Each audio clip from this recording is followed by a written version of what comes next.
تازہ ترین ویڈیوز کے لیے چینل کو سبسکرائب کر کے بیل آئیکن اور آل نوٹیفیکیشن پر کلک کریں تاکہ آپ کو ملے ہر اپڈیٹ سب سے پہلے۔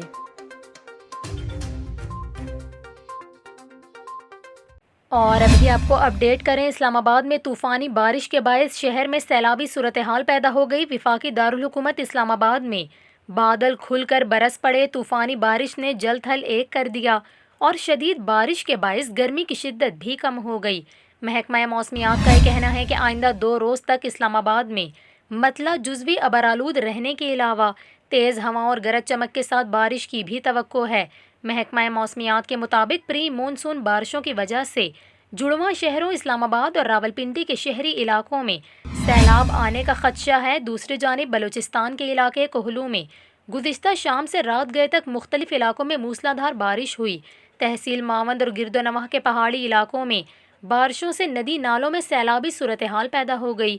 ممکنہ بارشوں اور موسمی حالات کے باعث گلگت بلتستان میں سیلابی صورتحال کا خدشہ ہے۔ این ڈی ایم اے نے ایڈوائزری جاری کر دی ہے۔ این ڈی ایم اے نے گلگت بلتستان میں متعلقہ محکموں کو احتیاطی تدابیر اختیار کرنے کی ہدایات جاری کی ہیں۔